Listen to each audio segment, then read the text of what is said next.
My daughter was rushed to the emergency room with a high fever, but the nurse drawing her blood suddenly threw down the syringe and screamed at me, "Grab your baby and run, right now." The next second, I was frozen solid by a sight I could never have imagined.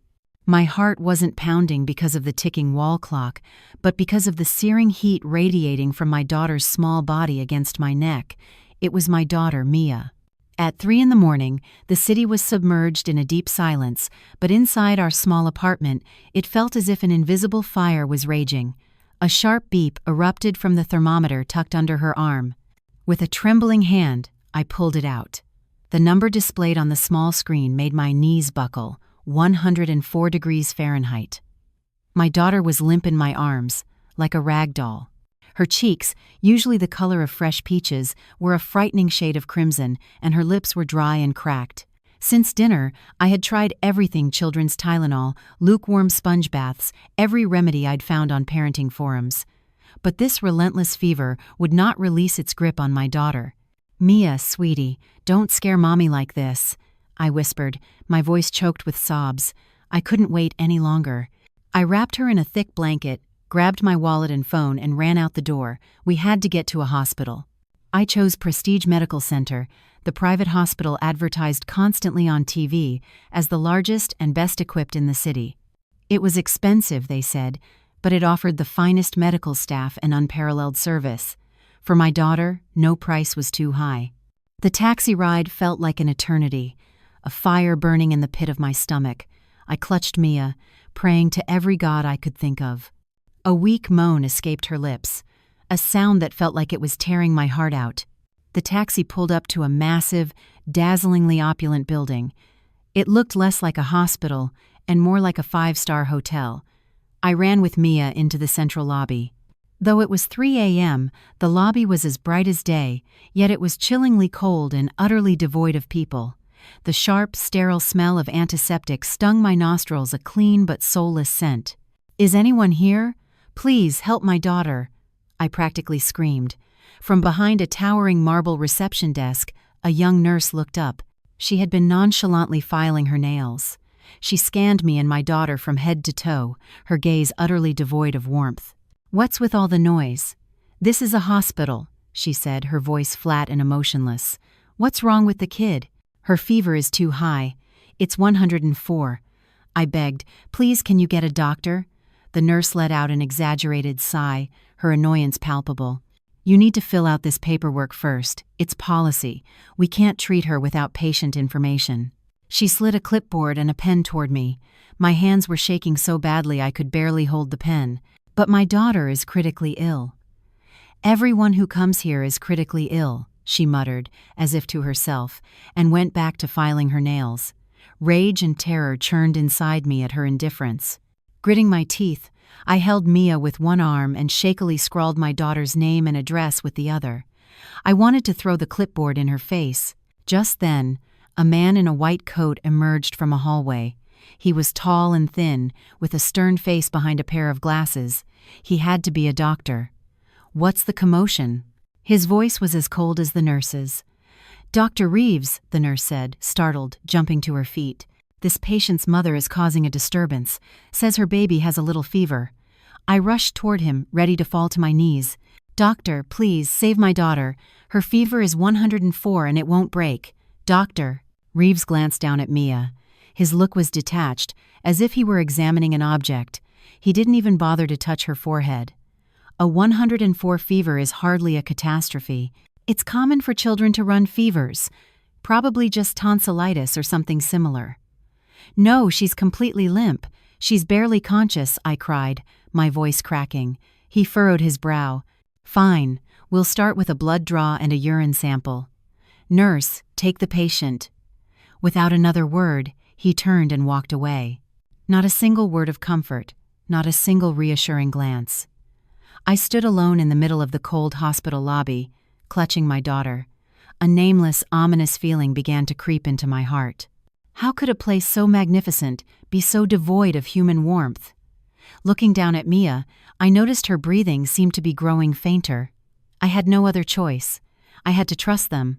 "Follow me," the same nurse said dismissively. "The blood lab is at the end of the hall. Stumbling, I followed her, carrying Mia. Each step on the cold marble floor felt as heavy as lead. It was as if I was walking into a beautiful but deadly trap.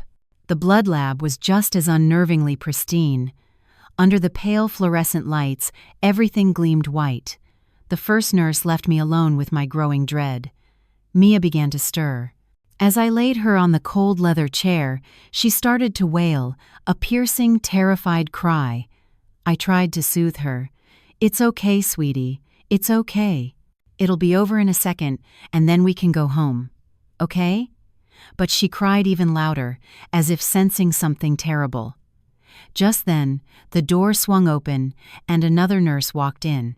She was very young, with a round face and large, clear eyes that still held a trace of innocence. Her uniform seemed a little too big for her small frame. "Hello, ma'am," she said in a gentle voice. "My name is Holly. I'm here to help with the blood draw." Strangely, Holly's warm voice calmed me slightly.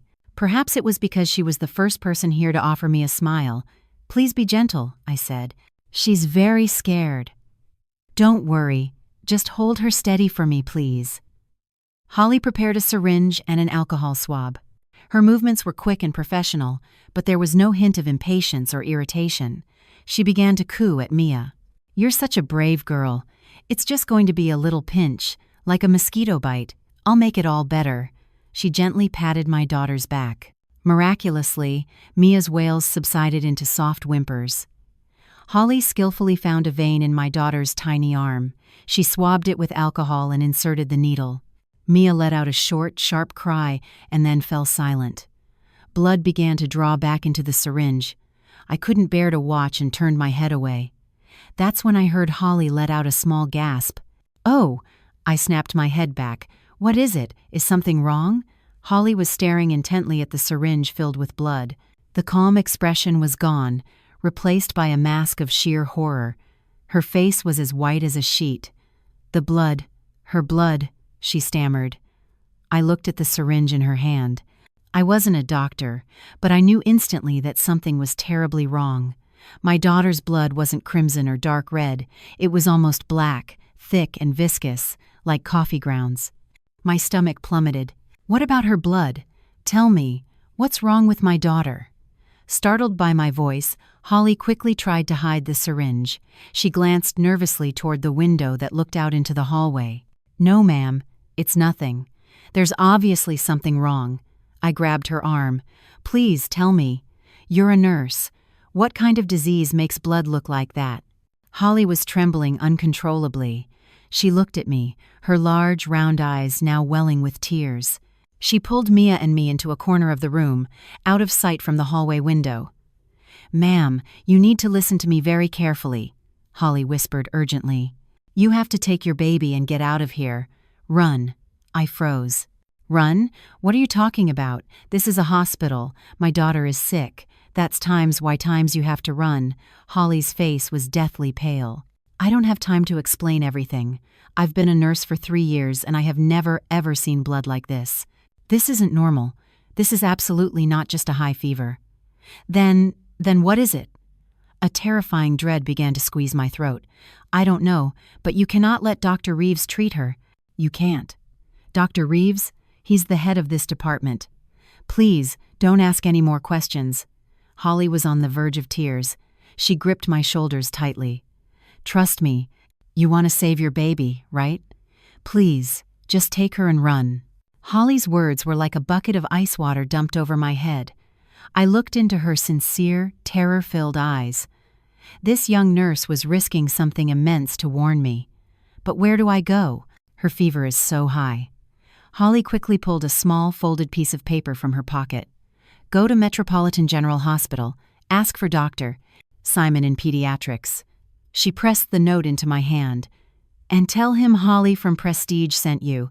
Dr. Simon is my friend. He'll help you. Go now. Take the emergency exit, not the main entrance. Don't let anyone see you, especially not Dr. Reeves." "What about you, Holly?" I asked suddenly. "I'll figure something out. Now go. Please. I'm begging you."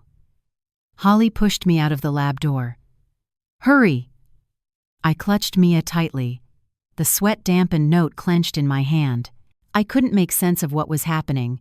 A huge private hospital, a callous doctor, a terrified nurse, and a vial of black blood. But a mother's instinct was screaming inside me.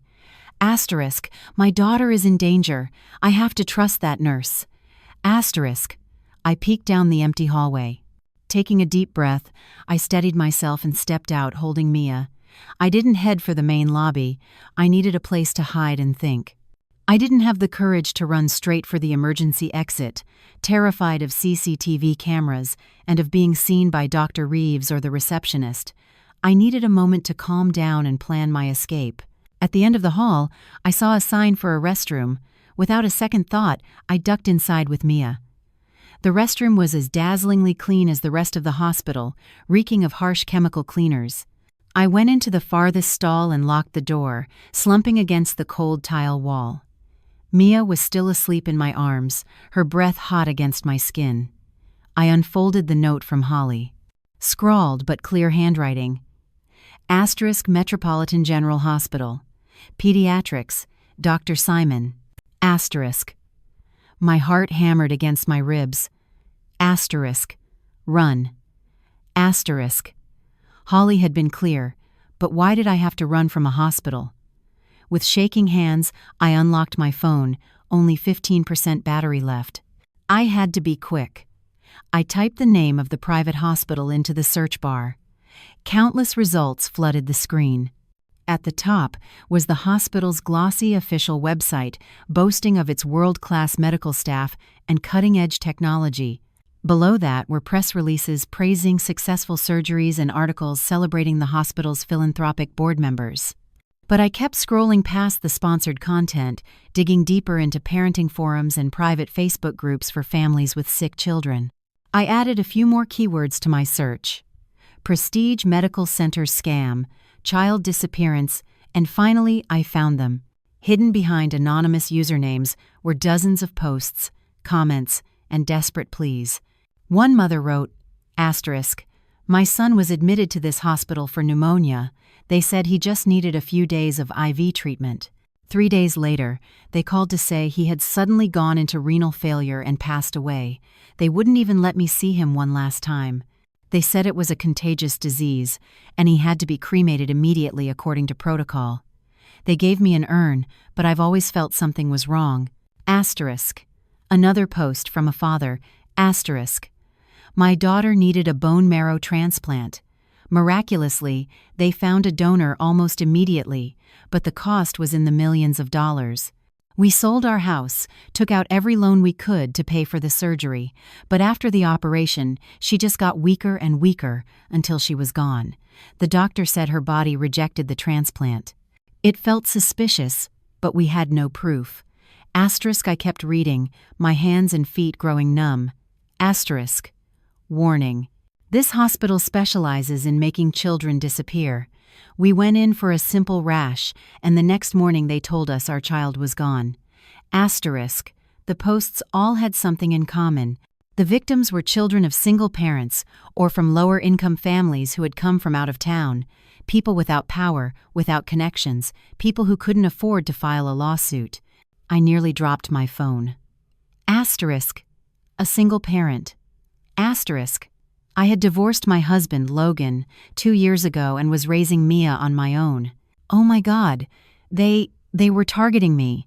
The black blood, Holly's warning, Dr. Reeves's cold demeanor, all the pieces slammed together, forming a horrifying picture. This wasn't a hospital. It was a slaughterhouse. They never had any intention of saving my daughter. Terrified, I looked down at Mia. She started to groan, her body twitching in a light seizure. Her fever was climbing again. Asterisk. I have to get out of here. I have to trust Holly. I have to get to Metropolitan General and find Dr. Simon. Asterisk. I picked up my phone. 10% battery. I had to escape this place, whatever it took. I cautiously opened the restroom door and peered outside. The hallway was still empty, bathed in the cold glow of the fluorescent lights. I clutched Mia tight, my heart threatening to explode. Asterisk. Get a grip, Nora. For your daughter. Asterisk. I took a deep, shuddering breath and swallowed hard. Asterisk. Stay calm. Asterisk. Leaving the restroom, I scanned the walls for the emergency exit sign. End of the hallway. Across from the blood lab where this nightmare began, a bright red door, stark against the white wall.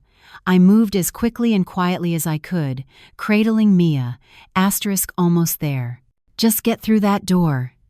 Asterisk. And where might you be going? An icy voice spoke from behind me. My body froze instantly, as if I'd been plunged into freezing water. I slowly turned around. It was Dr. Reeves. He stood just a few feet away, his hands casually tucked into the pockets of his white coat. The light glinted off his glasses, hiding his eyes, but I could feel his sharp gaze locked on us. The test results aren't even back yet. Where are you planning on taking the child? He repeated. His voice was level, but it was laced with a clear threat. I stammered, scrambling for an excuse. I forgot my wallet. I was just going home to get some money. Doctor. Reeves's lips curled into a slight smile, a smile far more terrifying than his cold expression. I believe you already told the receptionist that. Don't worry, our hospital saves lives first and deals with payment later. Please, return to the waiting area. The results will be out shortly. He took a step toward me. A primal, motherly instinct took over. I took a step back, pulling Mia closer. No, we're going home. I don't want treatment here anymore. I tried to sound firm. I'm afraid that's not an option, Dr. Reeves said, his tone no longer placid. Once admitted, the patient is our responsibility. A guardian cannot simply remove her at will.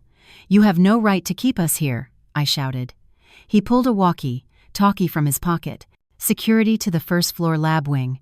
Patient's guardian is attempting an unauthorized discharge. Panic seized me. I turned to run for the emergency exit, but I was too late. Dr. Reeves was already blocking the glass doors leading back to the main lobby. I heard a faint Times click asterisk. He had locked the doors with a key. I was trapped. Return to the waiting area, doctor. Reeves repeated mechanically, before things get unpleasant. Just then, two burly men appeared at the end of the hall. They wore security uniforms, but they looked more like thugs than hospital guards, with hard faces and greedy eyes that swept over me. My heart stopped. I looked at my daughter, pale and feverish in my arms. I looked at Dr. Reeves and his two enforcers. I had walked right into a trap. A fatal trap.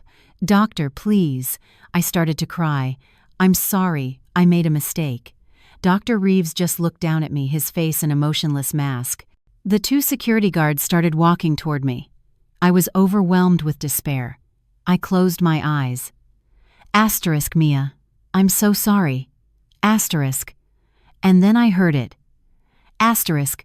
Beep. Beep. Beep. Asterisk. A piercing, ear-splitting alarm shattered the hospital's terrifying silence. My eyes flew open. Red emergency lights on the ceiling began to flash violently. It was the fire alarm. Dr. Reeves was stunned. What the hell? He swore. The two guards also froze, looking around in confusion. With a mechanical times ding asterisk, the indicator light above the red emergency exit door I had been staring at so desperately switched to green. The lock had been disengaged. Where's the fire? One of the guards yelled into his radio. Dr. Reeves glared at me, his eyes no longer cold but blazing with fury. Get her!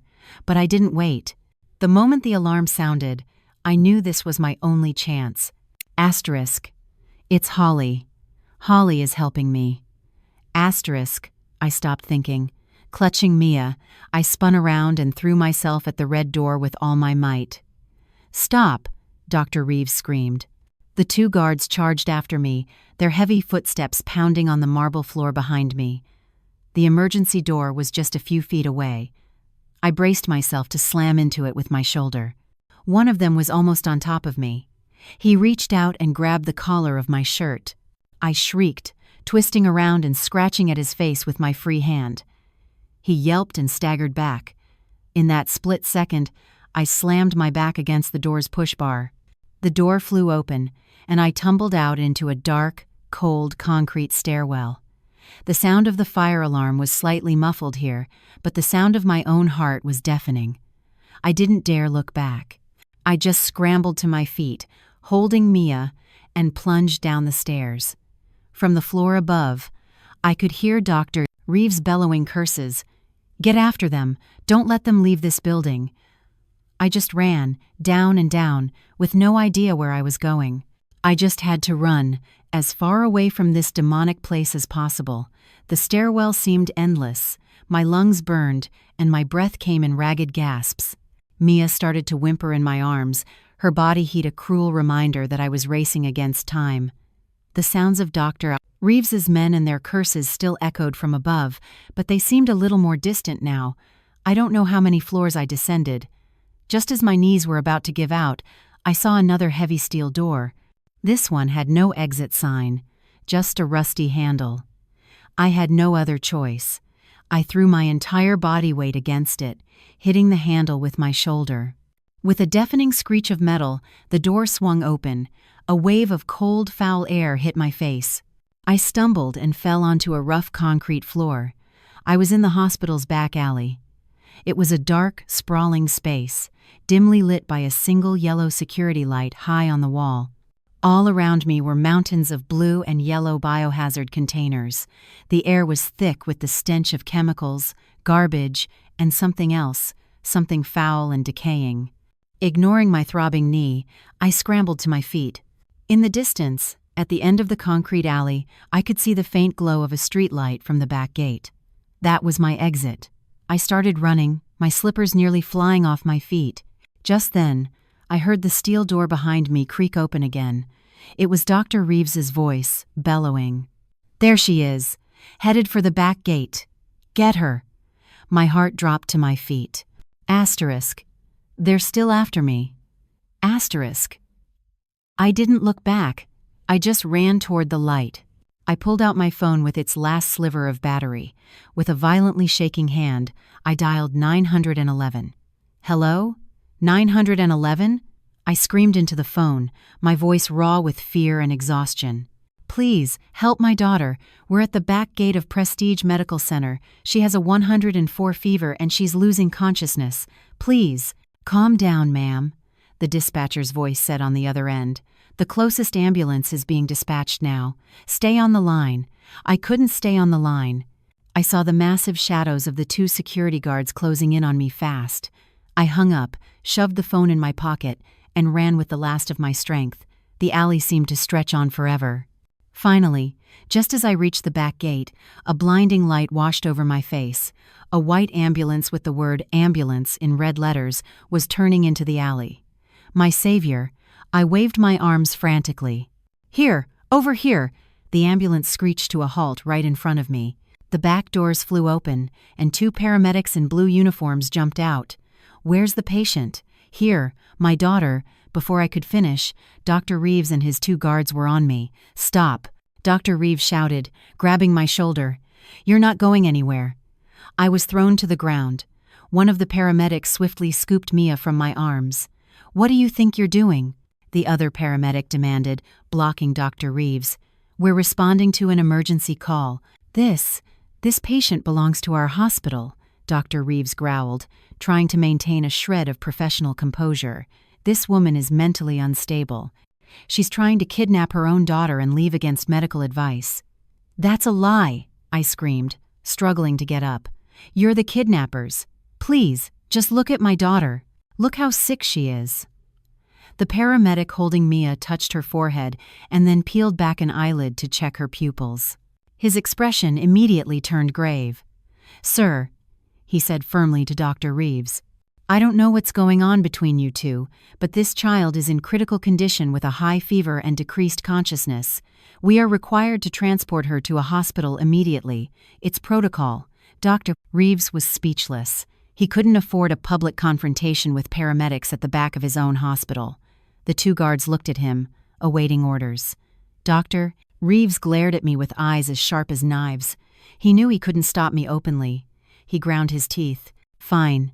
Take her, if you insist on taking responsibility, but you'll need her medical records." He turned to one of the guards.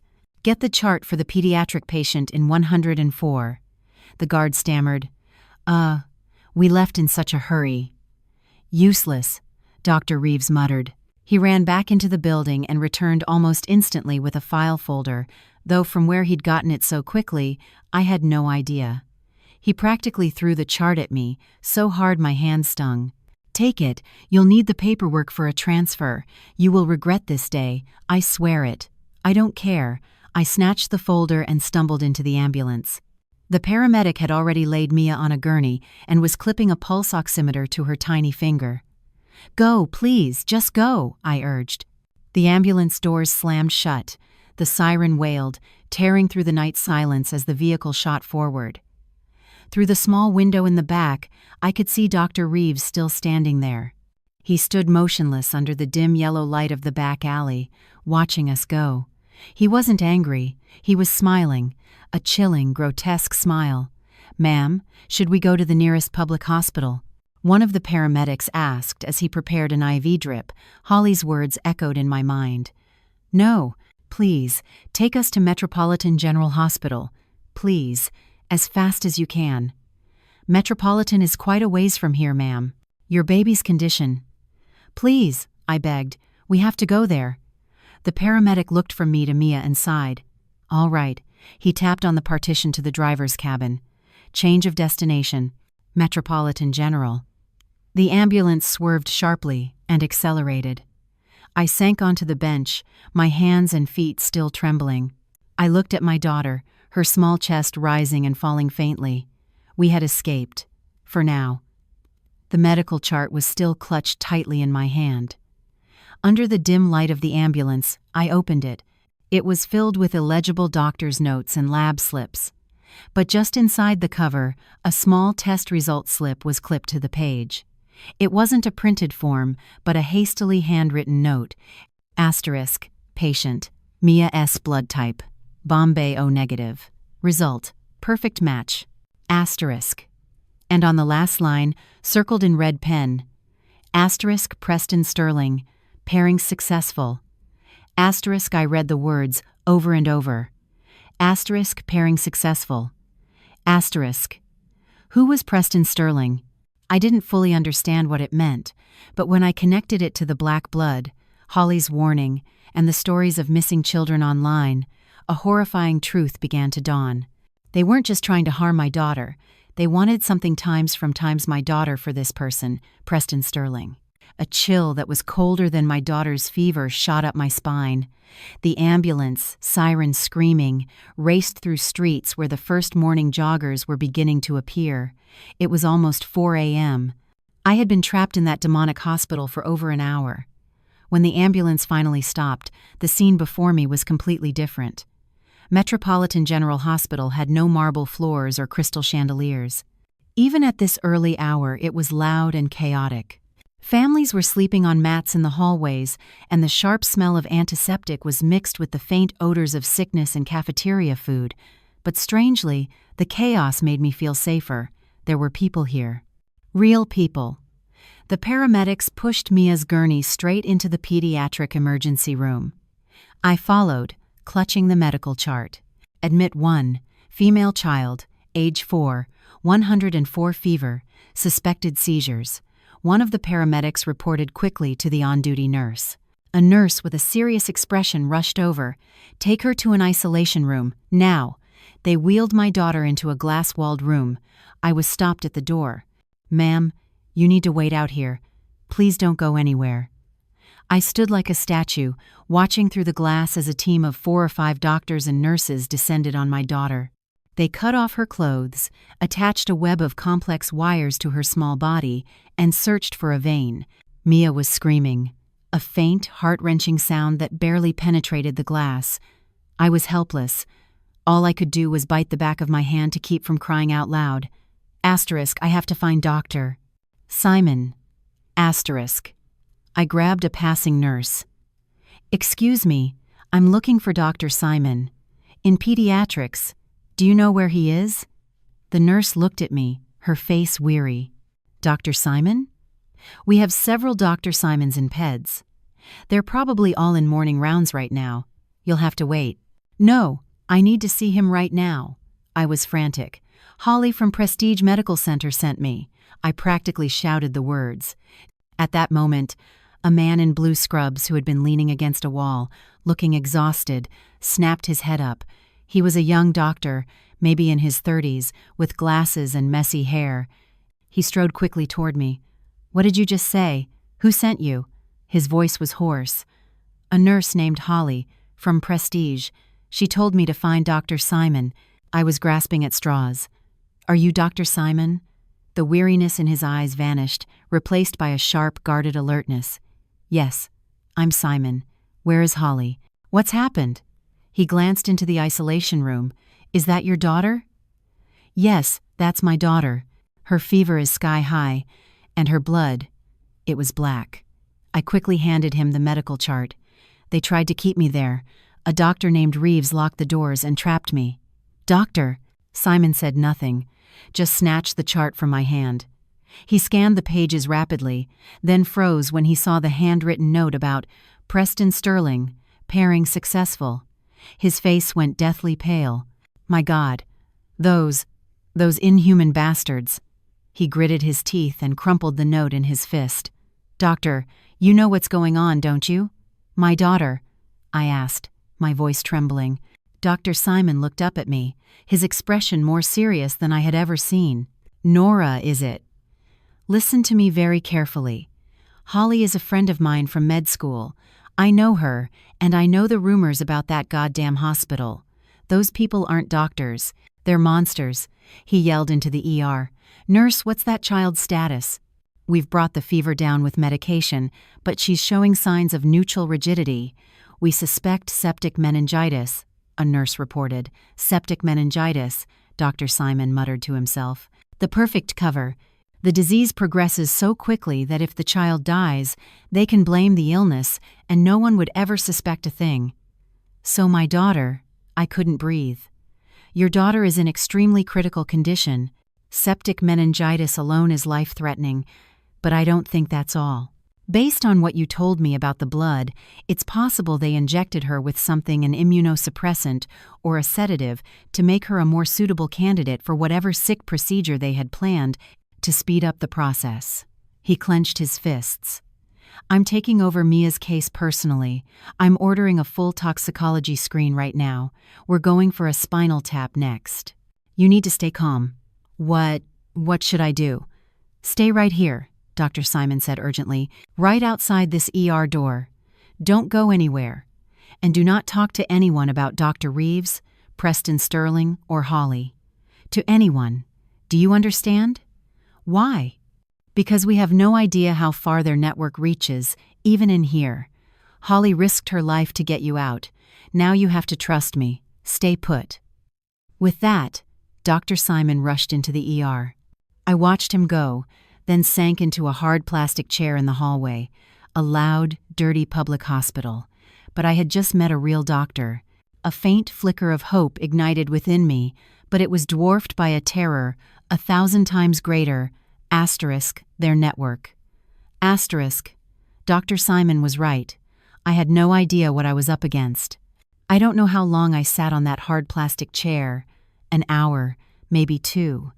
Time blurred into a chaotic symphony of rolling gurneys, crying children, shouting adults, and nurses calling out names. I was a ghost, my soul hollowed out. Doctor.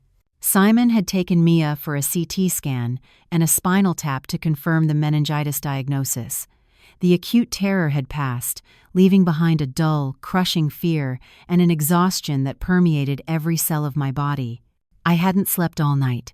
I rested my head on my knees, trying to steal even a second of sleep. "Miss Nora S., the guardian of Mia S.?" A soft, polite voice sounded next to me. I jerked my head up. A man was standing in front of me. He was dressed in a crisp white shirt and slacks, holding a leather briefcase. He looked to be in his 40s, with a kind face behind his glasses and a warm, friendly smile. He seemed completely out of place in this chaotic environment. "Yes, that's me," I answered warily. "Good morning. I'm Detective Ross with the Department of Health's Special Investigations Unit." He showed me an ID with an official-looking state seal. "I'm so sorry to bother you at a time like this." I can only imagine how worried you must be about your daughter. How is she doing?" His gentle concern surprised me. They're running tests. They suspect meningitis." Detective Ross nodded, his face full of sympathy. "That's terrible. Children are so fragile. Please, stay strong." He sat down next to me, keeping a respectful distance. "Nora," he began, lowering his voice as if sharing a secret. "We were actually dispatched to Prestige Medical Center early this morning in response to a fire alarm. When we arrived, they told us it was a simple electrical short. But when we reviewed the security footage, we saw you and your daughter hurrying out an emergency exit, with Dr. Reeves seemingly in pursuit." My body stiffened. "You know Dr. Reeves?" Detective Ross gave a soft chuckle. "Of course. A brilliant but difficult doctor. Don't worry." He patted his leather briefcase. "We're here to help you." "Help me?" "Yes. To be honest, the Department of Health has received several anonymous complaints about that hospital, alleging questionable medical practices, especially involving children from difficult circumstances. But we never had any concrete evidence." He looked me straight in the eye, his gaze trustworthy and sincere. "Can you tell me exactly what happened tonight? Why did you have to run? Did Dr. Reeves do something to you?" I hesitated. A public official, and one who already knew about the rumors. Could this man be my savior? Dr. Simon had told me not to talk to anyone, but he didn't know this man existed. This was a detective from the Department of Health. I was wavering. I was so tired. I desperately needed help. My hand reached for my pocket, where the folder with the Preston Sterling note was. As if reading my mind, Detective Ross continued, "We're currently investigating a very serious case. We have intelligence suggesting there's a massive organ trafficking ring operating under the guise of a medical facility. We also have rumors that this organization is connected to the family of a powerful corporate CEO whose son is named Preston. Preston. It fit perfectly. It was true. This man knew. He was investigating them. Is that true?" I asked, my voice trembling. "Nora, I'm a public servant. I don't joke about things like this." His voice was filled with strength and sincerity. "You're safe now. If you cooperate with us and provide any information you have, we can bring this entire organization down and guarantee your safety." Tears of relief almost spilled from my eyes. I was about to speak, to tell him everything, to hand him the note. Just then, the phone in my pocket vibrated with a final, weak buzz. The screen flickered on. 1% battery. A text message had just arrived from an unknown number. I glanced down at the dying screen. The message was hastily typed, with no spaces. "Ross Samalidan Trustamichili." The screen went black. I read the words, but my brain couldn't process them. I looked up at Detective Ross. He was still smiling at me, a gentle, fatherly smile. A mole. I felt the blood freeze in my veins. The relief I had felt moments ago vanished, replaced by a terror even greater than what I'd felt facing Dr. Reeves. The man from the Department of Health, the man who knew about Preston, the man sitting next to me pretending to be my ally, he was one of them. They had found me this quickly. "Is everything all right, Nora?" Detective Ross asked. His smile remained, but his eyes began to narrow. I have to act. I have to give the performance of my life. I suddenly buried my face in my hands and began to sob loudly, a raw, convincing sound born of genuine fear and exhaustion. "I'm so scared. I don't know anything," I wailed, deliberately raising my voice to attract the attention of people nearby. The doctor said my baby might die. I don't know anything. Just leave me alone. I don't want to talk to anyone." I cried like a mother who had lost her mind. Detective Ross seemed taken aback by my reaction. Nearby nurses and other parents started to look our way. The smile vanished from his face, and a flash of irritation crossed his features. "Ma'am, please, calm down," he tried, lowering his voice. "I'm just trying to help." I looked up, my face a mess of tears, but I met his gaze directly. "My daughter is in there. Go away. I don't know who Preston is, and I don't know anything about Prestige Medical Center. I just took my daughter to the hospital because she had a fever. I ran because Dr. Reeves said I was delusional. Please, just go away. I played the part of a hysterical, unhinged mother. Detective Ross stood up and straightened his clothes. The kind expression was gone, replaced by a cold, calculating look. He realized he couldn't press me in such a public space. Very well. It seems you need some time to compose yourself. I'll check back in with you when you've calmed down. He patted my shoulder, a heavy, condescending gesture that was less a comfort and more a warning. Then he turned and disappeared into the crowd. I watched him go. I saw him pull out his phone and make a call, his face a mask of annoyance. I sank back into the chair, shaking uncontrollably. This time, it wasn't an act. I was truly terrified. Holly had saved me for a third time, but now they knew where I was. They knew who I was, and they had moles everywhere. This public hospital was no longer safe. I sat frozen to the plastic chair. The weight of Detective Ross's hand seemed to linger on my shoulder. Asterisk, he'll check back in. Asterisk, he said it like a promise. They would be back. I scanned the loud, crowded hospital hallway. It no longer felt safe. Every passing face seemed suspicious. Who else was one of them? The security guard dozing in the corner? The janitor silently mopping the floor? The two men in dark suits talking on their phones by the elevator? Dr. Simon still hadn't returned. My daughter was still in their hands. I didn't know where they had taken her or what tests they were running. What if one of the medical staff with Dr. Simon was also a mole? Dr. Simon's warning echoed in my ears. Asterisk, we have no idea how far their network reaches. Asterisk, my throat was bone dry. I was a cornered rat. I had no phone, no money, and no one I knew. And I knew Detective Ross wouldn't leave me alone for long. My hysterical mother act had only bought me a little time. The moment he realized I wasn't crazy but had figured him out, he would stop being polite. What do I do? Who can I call? Should I go look for Dr. Simon? I didn't even know what room he was in. But I was terrified to leave this spot. What if they tried to grab me? Just then, my eyes fell on a woman sitting in a chair a few rows down. She also looked exhausted from caring for a sick child, but in her hand was a smartphone. Stumbling, I approached her. I had no pride left. "Excuse me," I said desperately. "Please. My phone died, and my daughter is in critical condition. Could I please just make one phone call, just one, to her dad?" The woman looked at me with pity. She probably thought I was just another one of the countless struggling parents here. "Make it quick," she said, handing me her phone. "And give it right back." Yes, thank you so much. Thank you." I took the phone. My hand was shaking so badly that I misdialed the number several times. I was dialing a number I had sworn I would never call again, especially not when I was weak. A number from a past filled with both joy and pain. It was my ex-husband, Logan's, number. Logan and I hadn't separated because of another woman. We separated because of his job. He was a special forces operator.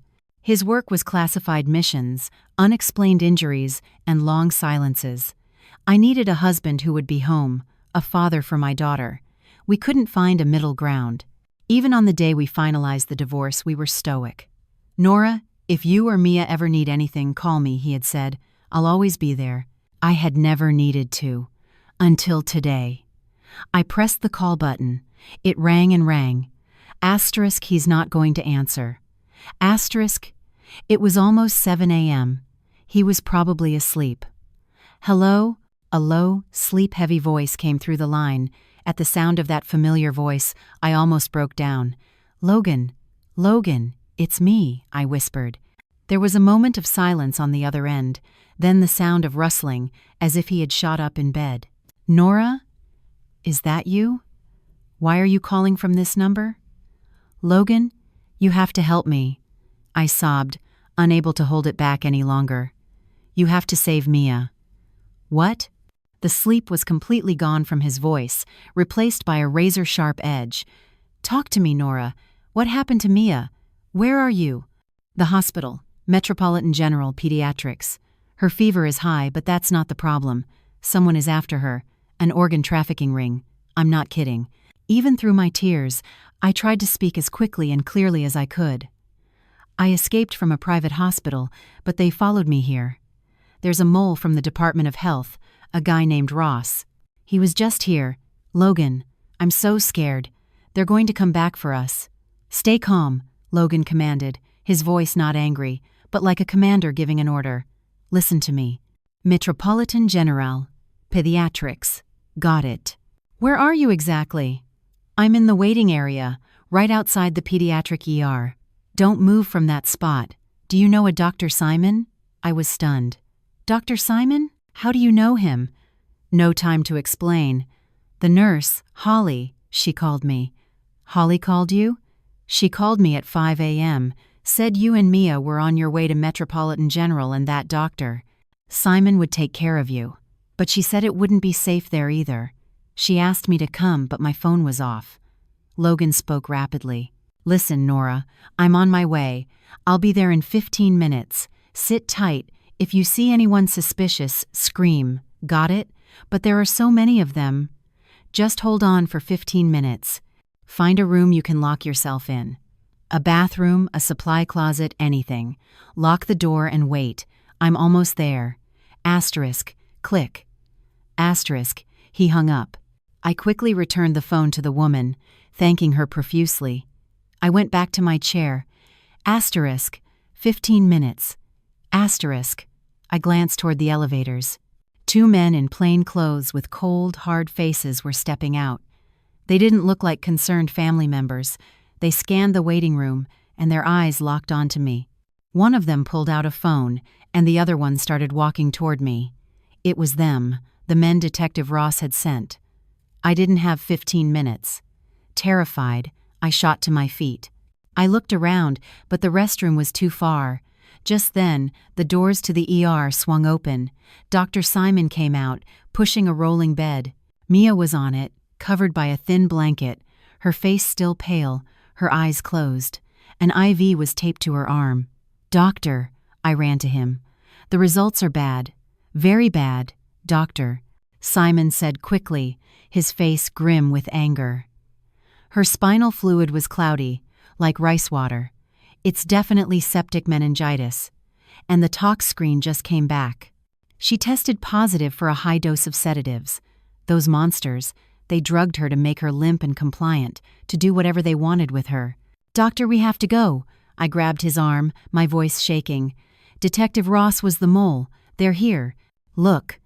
I gestured with my chin toward the man walking briskly toward us. Dr. Simon looked, and his face hardened. He understood immediately. Damn it. I knew it. Where do we go? I was on the verge of breaking down. Follow me. Staff emergency exit. Hurry! Dr. Simon shoved the bed hard. We raced toward the end of a corridor, toward a steel door marked staff only. Stop! The man yelled. He and his partner started to run. We reached the door just as Dr. Simon swiped his key card. The door beeped and unlocked. We pushed the bed inside. Nora, where do you think you're going? Another voice. It was Detective Ross. He and 2 other men were emerging from the stairwell right next to us. They had cut us off. We were trapped in the narrow hallway, Ross and his men in front of us, the other 2 chasing from behind. Dr. Simon desperately backed up, shielding my daughter's bed. Get out of my way, he yelled. This patient is critical. Critical? Ross sneered. His friendly smile was gone, replaced by pure cruelty. Give me the kid, you Nora, and that nosy little nurse Holly. You people really love sticking your noses where they don't belong. Now hand her over. I'll make sure she's taken care of. 2 of his men moved to grab the bed. Just as I screamed and lunged forward to scratch at them, a thunderous roar echoed through the hall. Get on the floor! The shout didn't come from our group. It came from the stairwell door Ross had just come through. The door was kicked wide open. It was Logan. He stood there like a mountain. He was just in jeans and a black t-shirt, but the sheer force of his presence made the thugs freeze. Nora! Doctor! Get down! He shouted. I immediately pulled Dr. Simon down to the floor with me. Logan charged. I had never seen anyone move so fast. He had no weapon, but he was times the weapon. He dodged the first man's punch and drove his elbow into the man's throat. When the second man pulled out an expandable baton, Logan grabbed his wrist and twisted. A sickening crack echoed in the hall as the baton clattered to the floor. Logan used the man as a human shield, shoving him into Ross, who stumbled backward. "Get him! Get him!" The two men from behind were almost on us. "Nora! Doctor! Take Mia and go! Basement garage! Elevator at the end of the hall! Go now!" Logan yelled as he engaged the other two men. He was a blur of motion. They couldn't touch him. "Doctor!" Simon snapped out of his shock. He pulled me up, and together we pushed the bed toward the elevator that led to the parking garage. When I glanced back, Logan had already taken down 3 of them.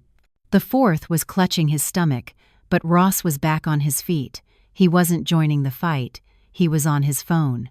"All units to the basement garage. Seal the exits. Get them," he barked into the phone. Logan saw it and finished the last man with a final brutal kick. He sprinted toward us. Asterisk ding. Asterisk. The elevator arrived. We shoved Mia's bed inside. Logan leaped in after us and slammed the closed door button. The doors slowly slid shut, blocking out the sight of Ross's face, twisted with fury. The small elevator was filled with the smell of antiseptic. I leaned against the corner, trying to calm my racing heart. Dr. Simon stood by the bed, checking Mia's 4. Logan stood with his back ramrod straight against the doors, listening intently to the sounds from outside. "How did you get here so fast?" I whispered. "Parked illegally and ran," Logan said without taking his eyes off the door. "Holly was right. These guys aren't amateurs. Is Holly okay?" "I don't know. In her last call, she said she was in hiding. Said she'd found evidence, then the line went dead. My people are looking for her now." "Your people?" "Old teammates, don't ask." Logan cut me off. The elevator shuddered to a stop. "Basement. Level 2. The parking garage. Doctor," Logan said. "When the doors open, push the bed and go straight for the far left corner. Section G. There's an old black pickup truck. Nora, you stay right behind the doctor. Move on my signal." The elevator doors slid open. The garage was vast and grim. Under the flickering fluorescent lights, we could see them. 2 black SUVs were blocking the main exit. Its steel shutter rolled down. A line of 6 men in dark clothes stood waiting. In the middle of them stood Detective Ross, a pistol in his hand. "Damn it, they have guns." They spotted us. "Nowhere left to run, Nora," Ross sneered. "So that's the ex-husband. Special forces, I hear. Very impressive, but today is the day you all die right here." The men started to spread out, surrounding us. I shrank back in terror. Dr. Simon's face was white as a sheet. Logan stood perfectly still. He was terrifyingly calm. He looked at me and asked, "Nora, do you trust me?" I didn't know what he was planning, but I looked into his eyes. The eyes I had once loved and feared, but today, all I saw in them was steel-hard resolve. I nodded. "Doctor, pick up the child. Leave the bed," Logan commanded. Without a single question, Doctor. Simon immediately bent down and lifted Mia into his arms, the IV bag trailing awkwardly. "Run." Logan didn't run toward his pickup truck. He grabbed my hand and pulled me in the opposite direction, behind a massive concrete pillar. "What are they doing?" Ross yelled. His men chased after us. We rounded the pillar. Parked there was an old beat-up green Jeep. "Logan, your truck is over there," I shouted. "That's the decoy," Logan said. He reached into the Jeep's rear wheel well and pulled out a set of keys. He unlocked the doors. "Nora, get in the passenger seat. Doctor, give Mia to Nora and get in the back." I didn't understand whose car this was. "I don't know, but it's ours now," Logan said, jamming the key into the ignition. I didn't have time to think about how he got the key. I took Mia in my arms. She was still unconscious. "Doctor..." Simon scrambled into the back. Logan turned the key, and the engine roared to life. "They're stealing a car. Shoot the tires," Ross screamed. Asterisk. Bang. Bang. Asterisk. 2 gunshots rang out, and I heard the sharp ping of bullets hitting metal. "Get down," Logan yelled. He didn't drive toward the blocked exit. He threw the Jeep into reverse, tires screeching, then cranked the wheel and aimed it at the flimsy chain-link fence separating the car park from a motorcycle parking area. "He's crazy," I heard Ross shout. Asterisk, crash, asterisk. The Jeep plowed through the fence. We smashed into the motorcycle area, sending a dozen bikes toppling like dominoes. "Logan, it's a dead end," I screamed. Ahead of us was a solid wall. "It's not," Logan said. He wrenched the wheel, drove over a pedestrian curb, and aimed the Jeep up a narrow ramp meant for scooters and motorcycles. It was a dark, tight squeeze. The Jeep groaned, tires scraping against concrete. I held Mia tight and closed my eyes. "Doctor." Simon was desperately trying to keep the IV needle from pulling out of her arm. Asterisk, crash, asterisk. The Jeep smashed through the boom gate at the top of the ramp, sending it flying. We were out. The Jeep fishtailed onto the street, merging into the chaos of morning rush hour traffic. When I looked back through the rear window, I saw Ross and his men pouring out of the main garage entrance. But we were already too far away. I looked forward again. I looked at Logan. His face was a mask of concentration. I saw a smear of blood on the hand gripping the steering wheel. "You're hurt." "Not my blood," he said gruffly. "One of theirs." He glanced at Mia in my arms. For the first time, his gaze softened, and a flicker of pain crossed his face. "How bad is she?" "Septic meningitis, and they drugged her with sedatives." I sobbed. "From the back seat, doctor," Simon chimed in. "The situation is critical. We need to find a place to treat her now." "But we can't go to a hospital," I said. Logan nodded. "I know a safe place. And a doctor we can trust. We're going there." He floored it, weaving through the traffic. I didn't know where we were going, but for the first time since this hellish night began, I didn't feel like I was alone anymore. The green Jeep tore through the city like a wounded animal. Logan remained silent, both hands gripping the steering wheel, his eyes constantly checking the rearview mirror. I held Mia, my heart still hammering from the shock of our escape. In the back, "Doctor," Simon juggled the IV bag while continuously monitoring Mia's pulse and breathing. "We've got a tail," Logan said suddenly, his voice cold as steel. I whipped my head around. The two black SUVs from the parking garage had navigated the morning traffic and were closing in on us fast. They weren't even trying to be subtle. They wanted us to know we were being followed. "Logan, what are we going to do?" I asked, my voice trembling. "Sit tight and keep your head down." Logan suddenly wrenched the wheel, swerving the Jeep into an alley so narrow I thought we'd get stuck. The screech of metal scraping against brick sent shivers down my spine. We burst through a small farmer's market, sending vegetables flying. Amid shouts and curses, we smashed through a couple of stalls and emerged onto another major street. The two SUVs were still on us, relentless. "Doctor, is the kid okay?" Logan shouted over the engine noise. "For now, but she can't take much more of this jostling," Dr. Simon growled, trying to keep his balance. "Just a little longer," Logan said. He veered again, this time into a sprawling old apartment complex. The roads were a maze of identical buildings. He drove in circles, then suddenly cut across a lawn and onto a dirt path behind the buildings. When I looked back, the black cars were gone, lost in the labyrinth of the complex, but Logan didn't slow down. He drove for another 15 minutes, leaving the suburbs behind, until we were on a quiet gravel road flanked by fields. The Jeep finally came to a stop in front of a worn, two-story house with faded yellow paint, surrounded by an overgrown herb garden. A small wooden sign by the door read, ** Morgan Community Clinic, Dr. Kang Morgan, MD*. The place was so peaceful it felt surreal after the chaos we had just endured. Logan got out and did a full sweep of the area before signaling for us to exit. "We're clear. It's safe."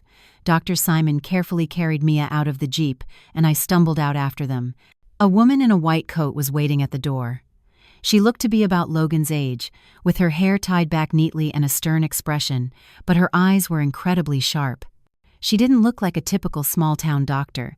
She carried herself with the same rigid posture as Logan. "Logan?" she asked, her voice low and firm.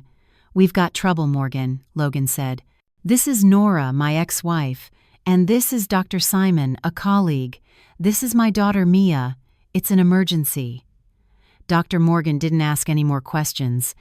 "Bring the child inside. Simon, you're with me. Logan, you stand watch outside. Nora, you stay by your daughter's side." She gave the orders, and everyone moved without hesitation. I realized she and Logan were cut from the same cloth, people accustomed to command. The clinic's interior was small but surprisingly clean and well-equipped. Dr. Morgan and Dr. Simon laid Mia on an examination bed and quickly hooked her up to heart and oxygen monitors. Septic meningitis, fluid is turbid, Dr. Simon reported rapidly, handing Dr. Morgan the toxicology report. Positive for a high dose of sedatives, injected by the people at Prestige. Doctor, Morgan's eyes flashed with fury as she read the paper. Those animals. It's their exact MO, she muttered, something I couldn't quite understand. Morgan, I need you to run these tests again, Dr. Simon said. We need undeniable proof. Done. I have a small lab. Draw her blood, Dr. Morgan replied. She turned to me, her voice softening slightly. Nora, why don't you wait outside with Logan for a bit? We need to concentrate. Your daughter will be okay. I promise. I didn't want to leave her side for a second, but I nodded and went out to the small waiting area. Logan was standing by the window, looking out at the garden. He was holding a new phone. I made the call, he said without turning around. Contacted Finn, the best cyber intel guy at the agency. An old teammate. That Jeep. How did you have a key hidden there? Contingency plan. I scoped out that garage, that exit, a long time ago, just in case, he said matter-of-factly. I was speechless. He had calculated everything. While I had been consumed by terror, he had already been making a plan. How did you know all this? Holly didn't just call me. Logan finally turned to face me. She's a smart kid.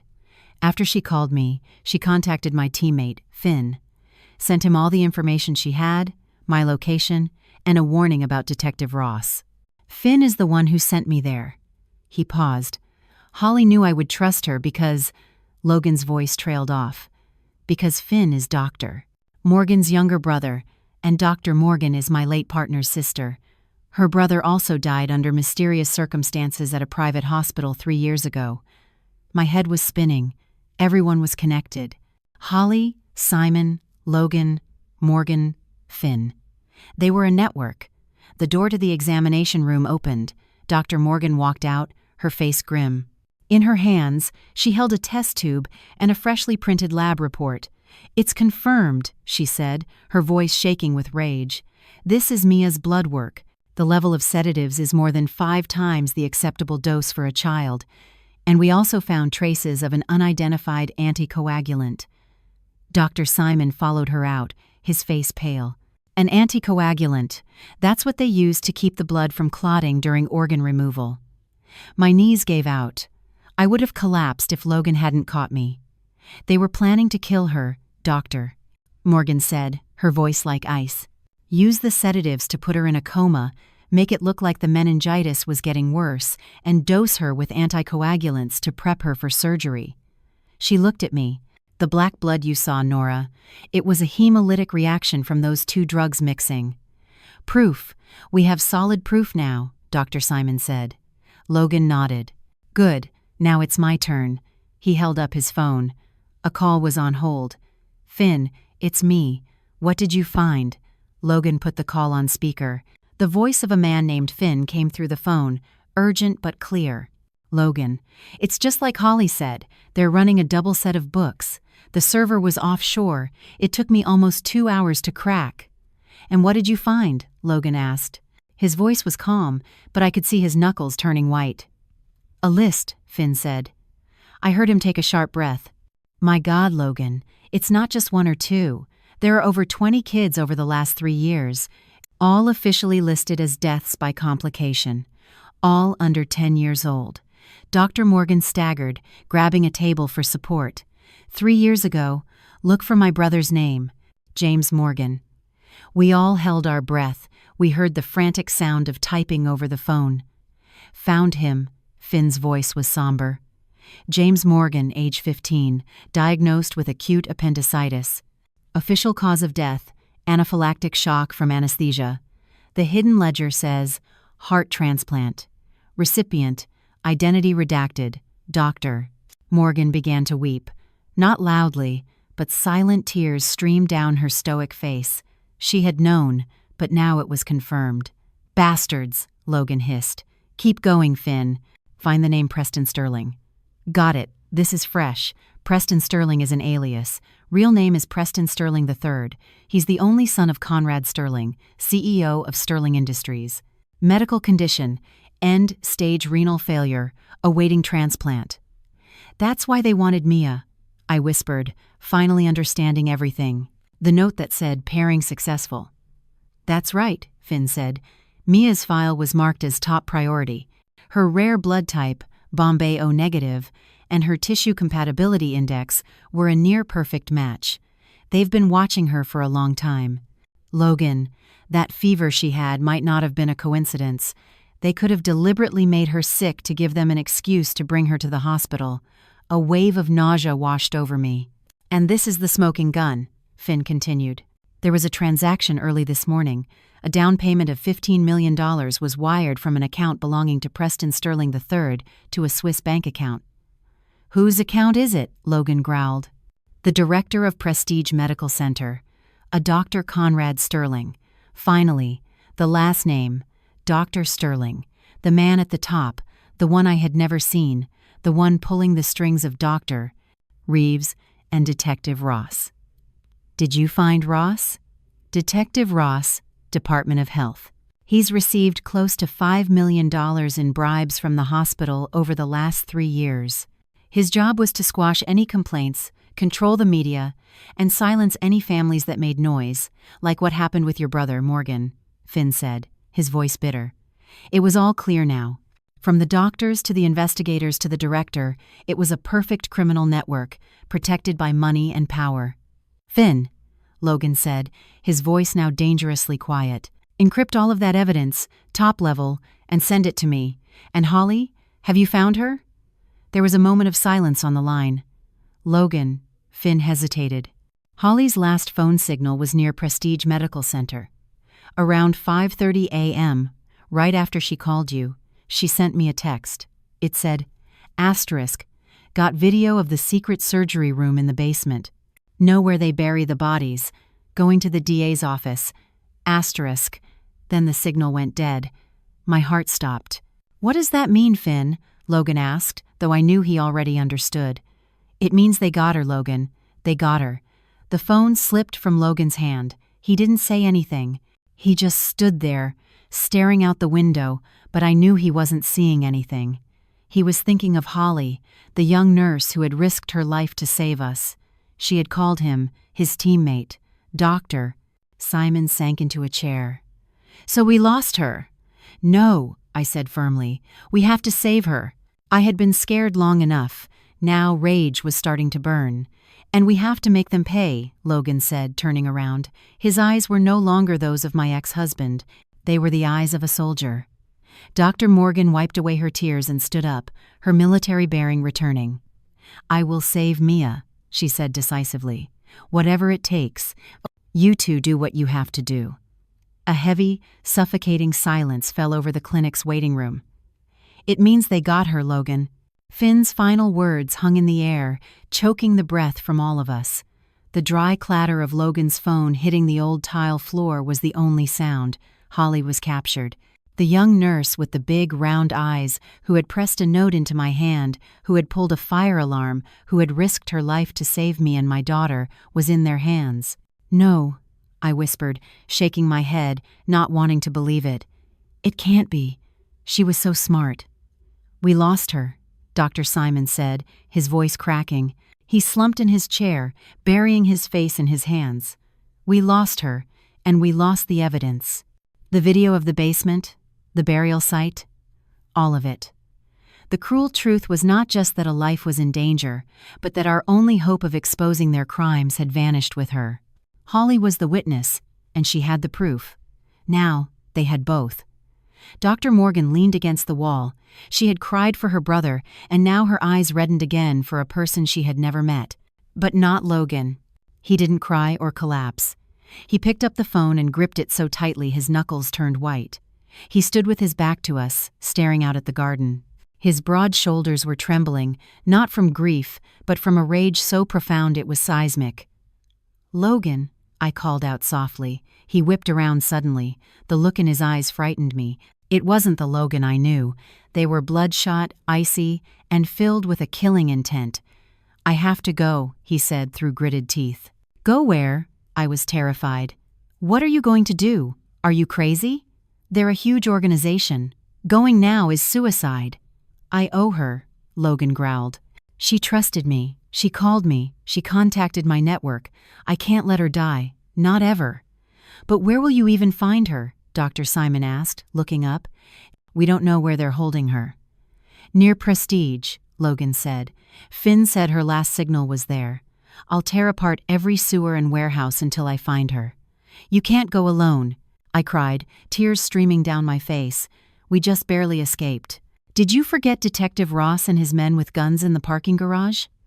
"That's exactly why I have to be the one to go," Logan said, looking straight at me. "Nora, listen. This is different from before. This isn't a mission. This is my daughter and the person who saved her. I can't just sit here. Finn and the others are analyzing every CCTV camera in that area. I'm not going in blind. I'll have their eyes and ears with me." Just then, the phone in Logan's hand vibrated. It was Finn. Logan answered immediately. "Talk to me." "Logan, I found it." Finn's voice was urgent. "The signal." Holly's phone wasn't completely dead. It pinged for 1 second and then went dark again, but I got a location. We all held our breath. "Where?" "An abandoned warehouse for PT Transit, 2 blocks from Prestige Medical Center. The property is owned by Sterling Industries. Conrad Sterling." "It's a trap," Dr. Morgan said instantly. "An obvious trap. They know Holly contacted you. They're luring you in." "I know," Logan said, his expression unchanged. "Send me the coordinates." "Logan, no." I grabbed his arm. "She's right," Dr. Morgan said. "It's a trap. They'll be waiting for you." Logan gently removed my hand but kept his on my shoulder. He looked at me, the murderous glint in his eyes replaced by an unwavering resolve. "Nora, I know it's a trap, but I also know what they want. They want me, the one who took their product. They want me, or they want you." He looked at Dr. Morgan. "Morgan, I'm leaving Nora and Mia with you. Dr. Simon, you two are my daughter's only hope. Lock the doors. Don't open them for anyone, not even the police. Only open them when I get back. You're not coming back. Don't go," I sobbed. He pulled me into a fierce hug, as desperate and sudden as our last embrace at the airport before a deployment that had torn us apart. "I will come back," he whispered in my ear. "I promise. I have to get Holly. She has the evidence." He let me go, as if he couldn't bear to look at me again. He gave Dr. Morgan a single nod. "Morgan, the keys to the Jeep? Still in the same spot?" "Yes," she said. She handed him a small canvas pouch. "Take this, field medic kit, and this." She gave him a small tactical knife, the kind used by special forces. Logan took it and secured it to his belt. He didn't say thank you. They didn't need words like that. He walked out the door without a single look back. I followed him to the doorway. "Logan." He just raised a hand in farewell and disappeared behind the door. I heard the Jeep's engine roar to life and then fade into the distance. I stood there, the midday sun beating down. The worst morning of my life was not over. I had rescued my daughter from the tiger's den, only to send the man I had loved, the father of my child, into an even deadlier trap with my own hands. "Get inside, Nora, doctor," Morgan said, pulling me back in. "Logan knows what he's doing. Now we do our job." The clinic door slammed shut, and the sound of the deadbolt sliding into place echoed in the silence. We were trapped again. But this time, we had locked ourselves in. Time moved like molasses, thick and slow. 6 hours had passed since we'd arrived at Dr. Morgan's clinic. 6 hours that felt like 6 centuries. Outside, the summer sun was scorching. Inside, the air was cold from the air conditioning and fear. Dr. Morgan and Dr. Simon hadn't rested for a minute. They had rigged up a small dialysis system in the exam room. They needed to flush the toxins from Mia's system completely. If left too long, they said, she could suffer permanent brain damage even if she survived. All I could do was sit by her side, holding her small, cool hand. She was breathing steadily with the help of machines, but was otherwise unresponsive. I read her stories and sang the lullabies she loved, not knowing if she could hear me, but needing to do something to keep from going insane. I tried not to think about Logan. Every time the image of him walking out the door flashed in my mind, my heart felt like it was being torn apart. At 3 p.m., Simon emerged from the room, drenched in sweat. He pulled off his mask. "How is she?" I leaped to my feet. "We filtered out most of the toxins. She's starting to show reflex responses. They're weak, but they're there." He tried to manage a tired smile. "She's a strong little girl, just like her mom." I burst into tears, this time from relief. "But doctor," Simon continued, "the meningitis is still severe. We have her on the strongest possible antibiotics. The next few days will be critical." "That's okay," I said, wiping my tears. "If she's fighting, then I have faith." Dr. Morgan brought me a glass of water. "You need to eat something. You haven't had anything since yesterday." Suddenly, I remembered my phone, the one that had died at Metropolitan General.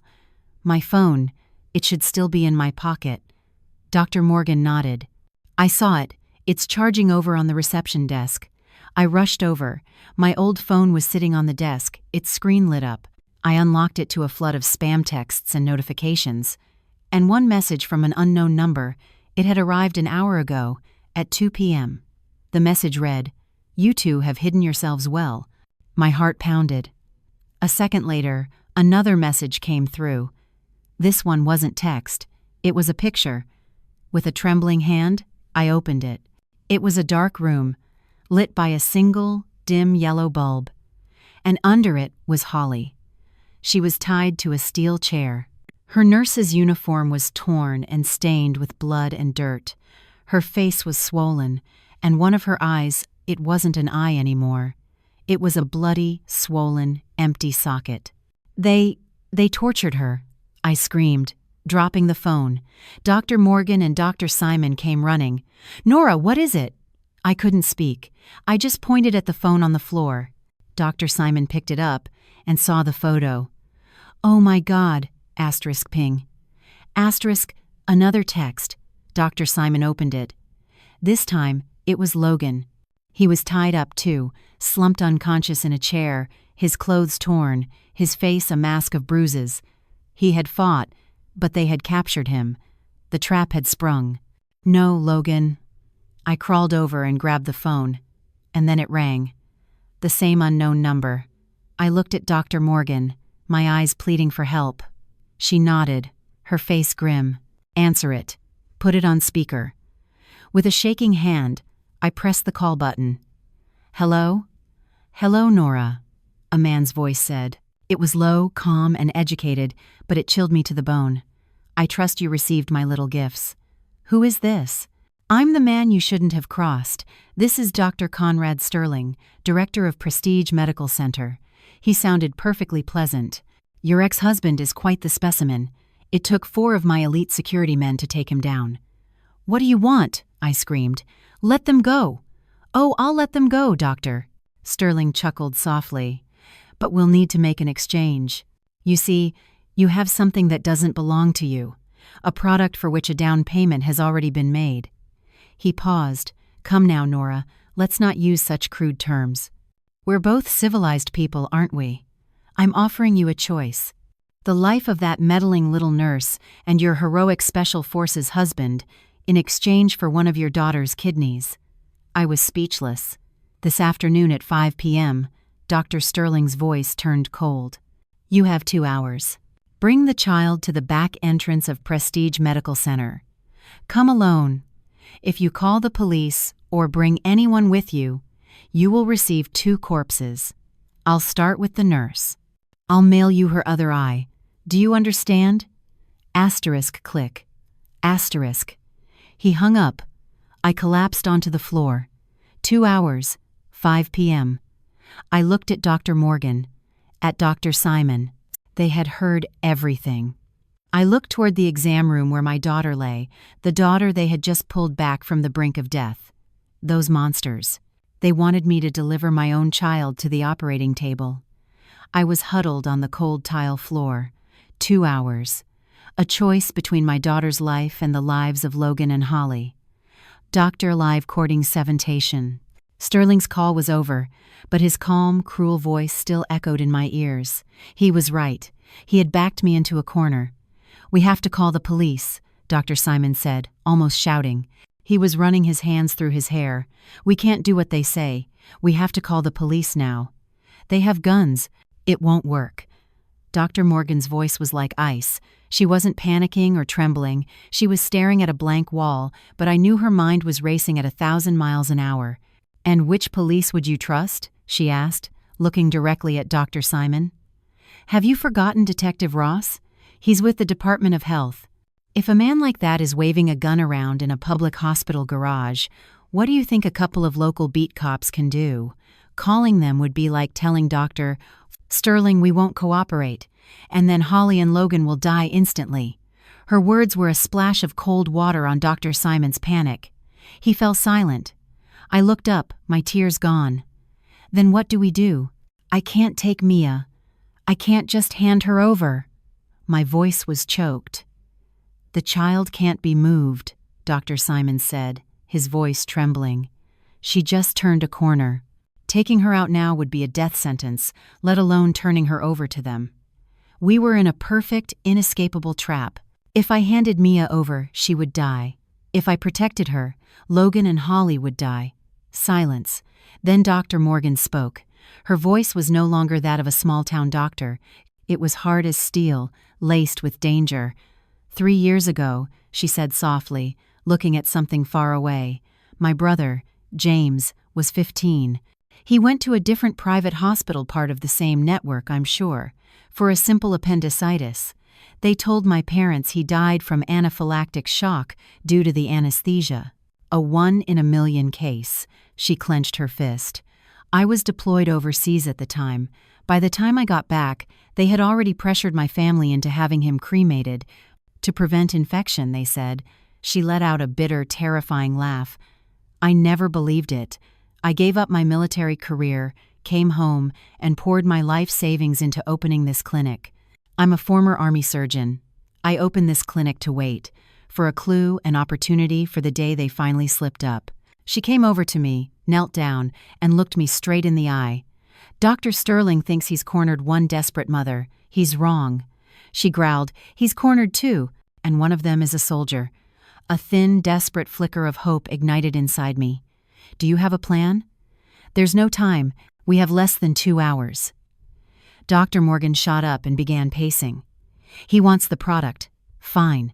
We'll give him the product." She hurried into a supply closet and came back carrying a medical training doll the size of a small child. "We'll use this. But he'll know immediately," I said. "He won't have time to know, Doctor," Morgan countered.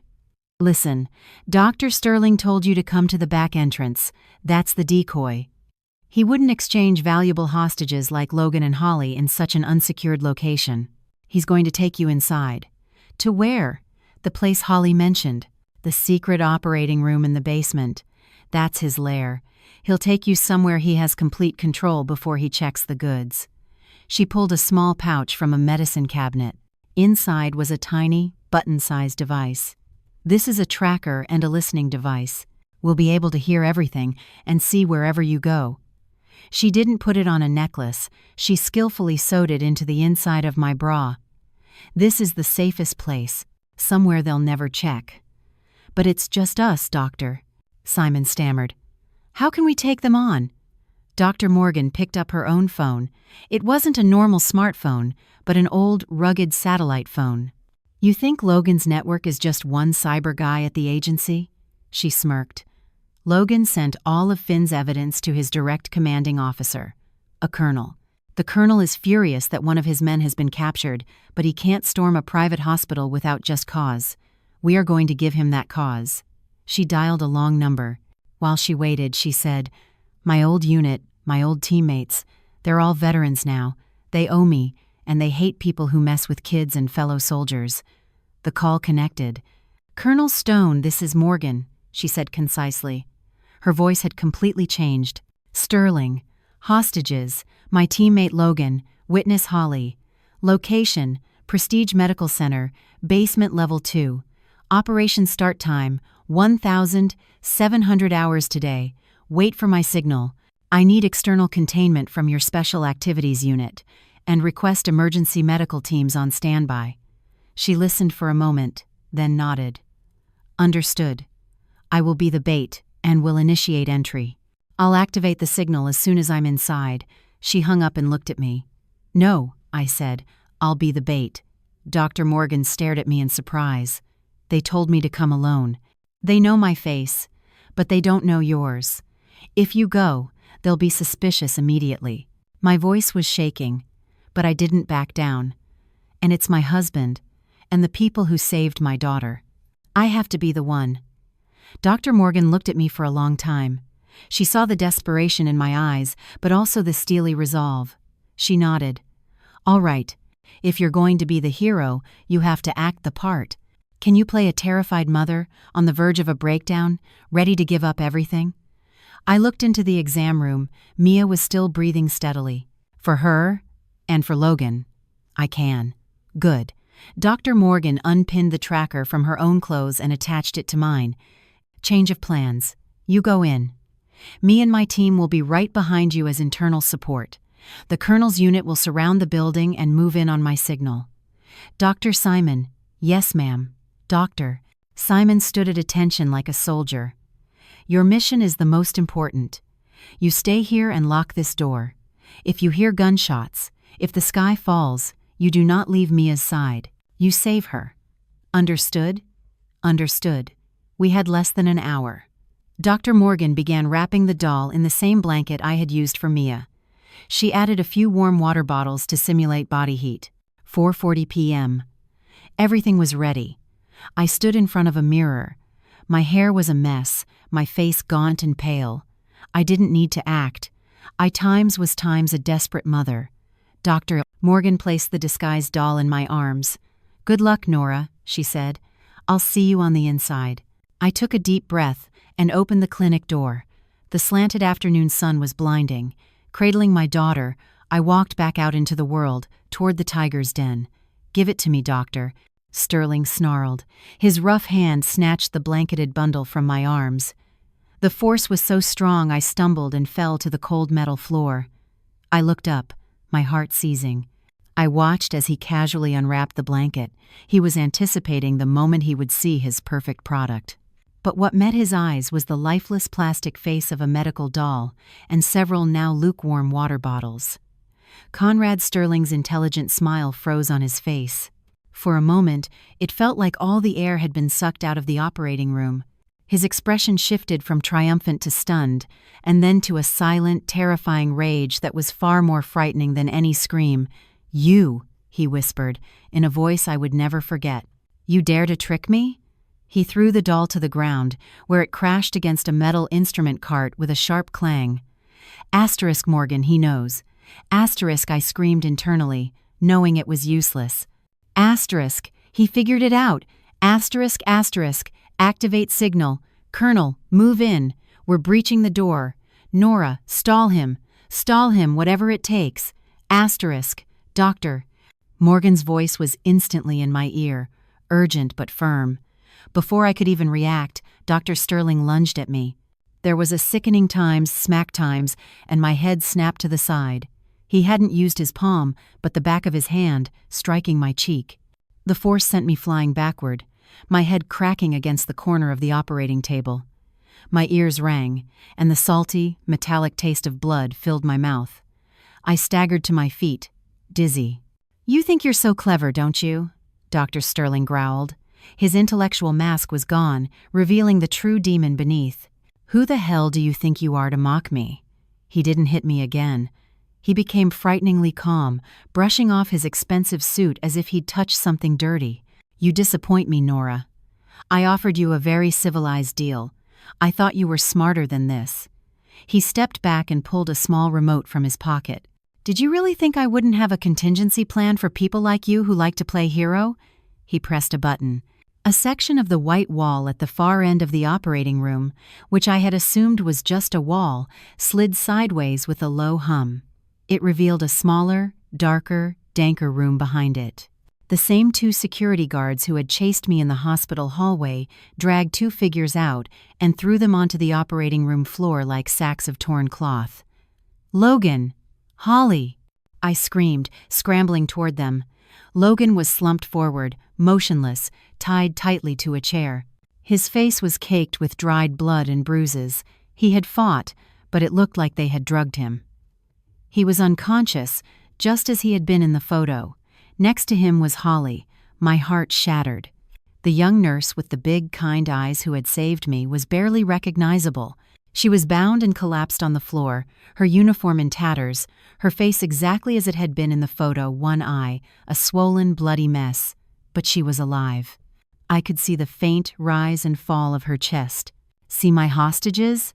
Dr. Sterling sneered. He walked over and nudged Logan's chin with the tip of his expensive shoe. Logan's body swayed in the chair, but he didn't wake up. "Your special forces husband. Quite impressive. But a strong dose of ketamine can bring down an elephant." He turned back to me. "You had a chance to bring me my daughter and disappear with your family. This could have all been over, but you chose foolishness." He bent down and grabbed a handful of my hair. "You chose death for all 3 of you. Asterisk Morgan, please, help me." Asterisk, I cried into the air, hoping my voice would transmit through the microphone. "Scream all you want, doctor." Sterling laughed. "No one is coming to save you." He brought his face close to mine. "Now tell me, where did you hide my daughter, and where is that bitch, Kang Morgan?" I gritted my teeth and spat a mouthful of blood and saliva in his face. Dr. Sterling's fury exploded. He roared and raised his hand to strike me again, but then he paused. His eyes narrowed. He had seen something. "What are you hiding?" he hissed, paranoid, thinking I had a weapon. He started patting me down, searching my pockets. He found nothing. He ripped the collar of my t-shirt, and his hand brushed against it, the hard object sewn firmly inside my bra. "What is this?" He didn't need to ask twice. He tore at it with all his might. The fabric ripped, my bra strap snapping. The small, button-sized tracker, smeared with a bit of my blood, lay in his palm. He stared at it intently. "A tracker. With a listening device, I presume," he muttered. Then he looked up at me, his eyes wide. You called them here." Then suddenly, he burst into laughter, a wild, insane laugh that echoed throughout the operating room. "You fool, you utter fool," he cackled. "Do you really think they can get in here? This steel door is a foot thick. This entire basement is shielded with lead. You just cut your own last lifeline with your own hands." He looked at me, the smile gone, replaced by pure contempt. "Let me show you just how helpless they are." He was about to smash the tracker on the floor. Asterisk, boom, asterisk. A deafening explosion, like the world was ending, rocked the steel door I had just entered. The entire room shook, and dust rained down from the ceiling. Dr. Sterling froze. Asterisk, boom, asterisk, a second, louder blast. The steel door began to buckle inward. "Asterisk, Nora, get down, asterisk!" It was no longer a whisper in my ear, but Dr. Morgan's roar, cutting through the sound of the explosion. I didn't need to be told twice. The moment I heard her voice, I bit down with all my strength on the hand that was still gripping my hair. "Ah!" he shrieked in pain, letting me go. I immediately rolled away, scrambling on all fours into a corner of the room, hiding behind a stainless steel instrument cart. "Useless fools, Doctor." Sterling screamed at his 2 guards. "Block the door. Shoot them. Kill them all." The 2 guards finally snapped out of their stupor. They drew their pistols and aimed their shaking hands at the groaning steel door. Asterisk, K-boom. Asterisk, a piercing blast, but this one wasn't a battering ram. It was a small, precise explosion. The hinges of the steel door were blown clean off, and thick white smoke poured into the room. The 2 guards coughed and choked on the smoke. "It's a smoke grenade. Fire. Doctor," Sterling screamed. Asterisk, bang. Bang. Asterisk. The guards fired blindly into the smoke, seeing nothing. And then, out of the smoke, 3 black figures burst forth. It was Dr. Morgan. She was still in her doctor's coat, but she was wielding a long steel pipe. Flanking her were 2 men in black tactical gear and balaclavas, her old teammates. "Right flank," Dr. Morgan commanded. One of the men lunged at the first guard, disarming him before he could even register what was happening. A quick, precise joint lock sent the pistol clattering to the floor. The second guard aimed his gun at Dr. Morgan. Asterisk bang! Asterisk Morgan! I screamed. But she had already moved. The bullet grazed her shoulder. She didn't stop. She charged, bringing the steel pipe down hard on the man's gun hand. The pistol went flying, and she followed up with a brutal strike to his knee, bringing him to the ground. Seeing the tide turn, Dr. Sterling didn't panic. He backed away, grabbing not Logan, but Holly. He snatched a scalpel from a nearby instrument tray and held it to her swollen throat. "Don't move," he screamed, dragging Holly with him toward Logan. "Nobody move. Back off, or I'll slit this bitch's throat." Dr. Morgan's team froze. "It's over, Sterling," Dr. Morgan said, panting, still gripping the steel pipe. "Logan's special ops team has this entire building surrounded." "I don't care," Sterling yelled maniacally. "I have 2 hostages. I have her ex-husband right here." He nicked Logan's cheek with the scalpel. A line of blood appeared, but Logan remained unconscious. One more move and I cut her throat, then his. The room was at a standstill. Dr. Morgan and her team couldn't advance. Dr. Sterling was unhinged. "Holly," I sobbed, crawling out from behind my cover. "Shut up." Sterling aimed the scalpel at me. "This is all your fault." He was hysterical, ready to do anything. Just then, a weak voice spoke. "You, son of a bitch." It was Holly. She was still conscious, with only one eye, brutally tortured. She still hadn't given up. With an incredible burst of strength, Holly slammed her head backward into Dr. Sterling's jaw. "Ag!" Sterling stumbled back from the unexpected blow, and the scalpel at Holly's throat loosened for just a fraction of a second. It was all the time he needed. The man slumped unconscious in the chair, suddenly snapped his head up. Logan's eyes flew open. They weren't glazed from the drugs. They were blazing with fury. He had been faking it the whole time. The drug had taken effect, but it wasn't enough to fully incapacitate a special forces operator trained to resist interrogation. He had been waiting for one single opening. Asterisk snap. Asterisk. The plastic zip ties binding his hands broke under a surge of sheer power. "What the?" Sterling was stunned. Logan didn't give him a second chance.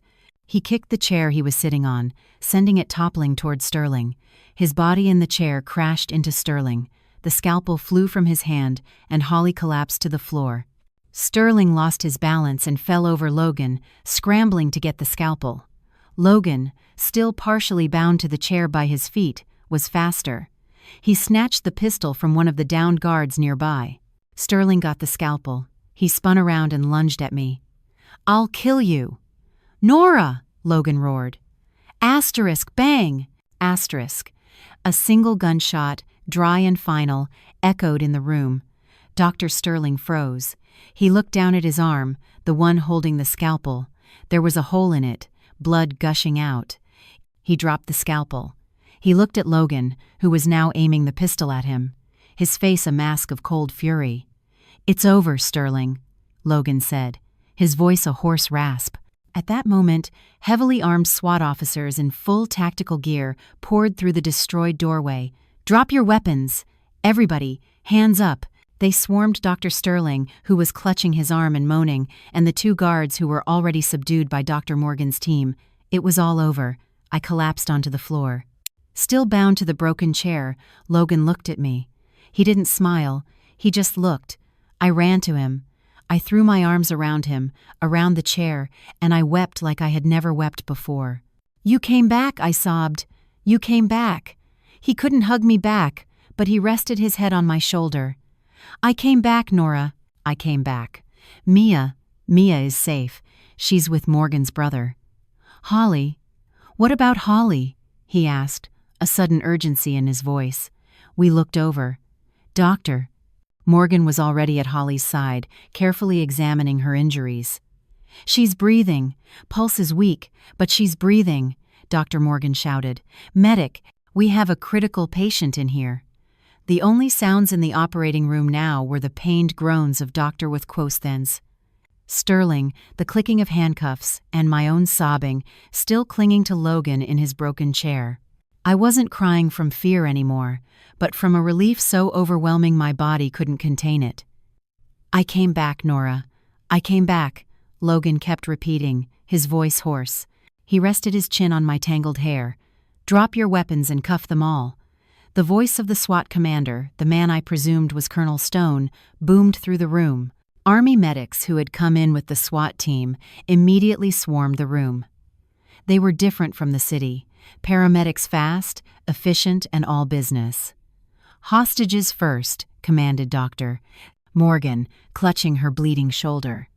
"Check on Holly." 2 medics rushed to Holly's side. Weak pulse, blood pressure is dropping. Severe hemorrhaging in the orbital socket, suspected head trauma. She's still responsive. "Administer epinephrine and start a transfusion." I let go of Logan and stumbled over to Holly. She looked so fragile, like a broken doll. Her one good eye fluttered open and found me. "Nora," she whispered, the sound barely audible. "I'm here, Holly. I'm here." I knelt and took her cold hand. "You were so brave. You're the hero. I'm here." "The baby?" "She's safe. Mia is safe. It's all because of you." "Thank you. Thank you so much." I sobbed. "Good," Holly whispered, and then her eyes closed as she lost consciousness. "She's in a coma. We need to transport immediately," a medic shouted. They quickly loaded her onto a gurney, fitted an oxygen mask over her face, and rushed her toward the elevator. Another team came to Logan, using bolt cutters to snip the final zip tie around his ankles. They helped him to his feet. He staggered. The adrenaline from the fight was wearing off, and the effects of the drug and his injuries were hitting him all at once. Male hostage, sedative administered, and multiple contusions. Vitals are stable. Needs observation. Dr. Morgan, still pressing a hand to her shoulder, continued to issue commands like a field officer. "Take me too. I need stitches." I looked around the blood-spattered, smoke-filled operating room. Dr. Sterling, Dr. Four, Reeves, who had been rounded up somewhere else, and the 2 security guards were all on their knees in handcuffs. But one person was missing. Detective Ross. Logan suddenly growled the name. "Where is Detective Ross?" "Apprehended," the colonel said. He took off his helmet. He was a middle-aged man with stern, honest eyes. He tried to make a run for it in his car when we tightened the perimeter. My men stopped him. He's in an armored vehicle now. "What about Conrad Sterling's son? Preston?" I asked, my voice shaking. "He's also been taken into custody," the colonel said. "Finn at the agency got an emergency warrant based on the $15 million wire transfer. We've dismantled the entire network, from the top down." He looked at me and Logan. "You both did well, especially that young nurse. She's the real hero." I nodded, fresh tears welling up. The colonel looked at Logan. "You and I will have a long talk about this, Logan. Going rogue, faking capture, involving your ex-wife." "I'll take the punishment later, sir," Logan said, managing to stand at attention despite his battered state. "I had to save my operative and my family." The colonel's expression softened. He glanced between me and Logan. "Family, huh? Good. Now go. Go to your family." A medic supported Logan, and another helped me. We left that hellish basement, walked through the grim hallway, and took the elevator up into the evening air. When we arrived back at Dr. Morgan's clinic around 8 p.m., Dr. Simon was waiting anxiously at the door. He was pale with worry from the distant sound of sirens. When he saw Logan and me get out of the car, bruised and exhausted but alive, he let out a shuddering breath of relief. "Oh my God, Nora, Logan." "Doctor? Mia?" That was my first question. She woke up. Dr. Simon's voice broke. Her fever broke. She opened her eyes a little while ago and asked for her mommy. I couldn't say another word. I practically shoved Logan into Dr. Simon's arms and ran inside. My daughter Mia. She was lying in the bed. Her big, round eyes looked tired, but they were clear again. "Mommy," she called out in a small, weak voice. I climbed onto the bed and wrapped my arms around her. I buried my face in her hair, breathing in the scent of sweat and medicine. I kissed her forehead, which was still slightly warm. "Mommy's here, sweetie. Mommy's here. I'm so sorry. I'm here now." Logan, leaning on Dr. Simon for support, stood in the doorway. He didn't come in. He just stood there, watching us. And I saw the man of steel, my Logan, crying. That night, Prestige Medical Center was shut down, and the city was thrown into shock. The truth began to trickle out through the media. A massive organ trafficking ring, operating for years under the guise of a premier hospital, had been exposed. I didn't care about any of that. I just sat in Dr. Morgan's clinic, holding my daughter's hand. Logan sat next to me, his hand covering mine. Dr. Simon had fallen asleep at his desk. Dr. Morgan, her shoulders stitched up, stood quietly, looking out the window. We had won, but the cost had been immense. A few days later, we got news from the hospital. Holly had survived the surgery and pulled through, but the doctors couldn't save the eye that Sterling had destroyed. She would live, but she would see the world through only one eye for the rest of her life. Logan and I looked at each other. We had made a decision. We weren't getting back together because of this tragedy. We were getting back together because this tragedy had reminded us of what was most important: family. 3 months later, due to the high-profile nature of the case, the trial was held behind closed doors. But with the irrefutable evidence Finn had collected, the secret ledgers, the bank transfers, and the testimony from me, Logan, and Dr. Simon, the guilty verdict was a certainty.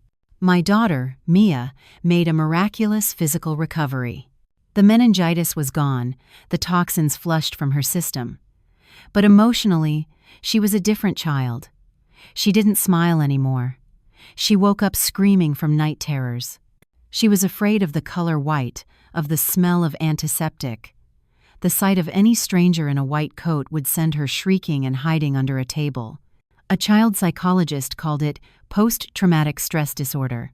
She was so young, but the hours of terror in that hospital, the feeling of the fever, the needle, the fear had been seared into her tender mind.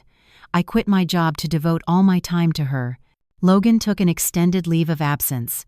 We took her to therapy with a gentle woman who didn't ask her questions, but simply played with her, offering her dolls and crayons. One afternoon, I overheard her talking to herself in the playroom. The therapist and I were watching through a one-way mirror. Mia had lined up her dolls on the floor. "This baby has a fever," she said to a teddy bear. "Mommy took her to the hospital. Dr. Reeves is a bad man." My heart stopped. Dr. Reeves gave me a shot, and it hurt so much, it made me sleepy, so I went to sleep. Then she picked up a doll in a blue dress. The blue dress sister. The sister was crying. The therapist put a hand on my arm, signaling me to be quiet. The blue dress sister said, "Where's my mommy?" She got a shot too. She was on a cold bed. I saw her. I froze. There was a red hat brother too, she continued, picking up a boy doll. He didn't play. He just looked at me. He went into the cold room too. I ran into the room and swept her into my arms. "Mia, honey, what are you talking about? Where did you see those children?" Mia, startled, started to cry. "I don't know. I saw them when I was leaving, when the doctor was pushing me." The therapist came in and calmed her down, but I knew what she was talking about. That night, I told Logan and Colonel Stone what she had said. They immediately reanalyzed the CCTV footage from Prestige, searching for other children. Mia was right. In the brief moment she was moved from the blood lab to another room before my escape, she had passed by other children. Children who were also on their way to the operating room in the basement. The blue dress sister and the red hat brother weren't imaginary. They were victims. Victims whose records Sterling had destroyed, who weren't even on Finn's secret ledger. Based on the faint testimony of a 4-year-old girl, the police reopened cold cases of missing children in the area. They found the family of the blue dress sister, an 8-year-old girl who had gone to the hospital for a sore throat and disappeared. And more importantly, based on Holly's recovered testimony, they excavated the grounds behind the warehouse where she and Logan had been held. They found the remains of dozens of children. The basement had been the operating theater. The warehouse was their grave. Mia's testimony, a fragmented piece of memory, became the final, crucial piece of evidence. It linked Dr. Sterling not just to organ trafficking, but to serial murder. The verdict came down. Dr. Sterling, Detective Ross, Dr. Reeves, and Preston Sterling's powerful father were all sentenced to death. Justice was served. The media celebrated, but for me, it felt hollow. Justice could comfort the living, but it couldn't bring back the dead. Not Dr. Morgan's brother, not the 20 children on the ledger, and not the children Mia had seen. We couldn't stay in the city anymore. Every street corner held a terrible memory. Logan submitted his resignation from the army. He said he had fought enough, now he wanted to live. We sold our old homes. Dr. Morgan closed her clinic, and Dr. Simon transferred to a hospital in another state. And Holly, after her recovery, she came back. She had lost an eye, but she didn't hide. She became the prosecution's star witness, bravely pointing at Conrad Sterling in the courtroom. After the trial, I went to see her. "What will you do now?" I asked. Holly looked at me, her remaining eye clear and bright. "I don't think I can be a nurse anymore," she said sadly. "I'm scared of hospitals." "Then come with us," I said, taking her hand. "We're a family now. I owe you my life. Logan does. Mia does. We all do." She looked at me, and then she burst into tears and nodded.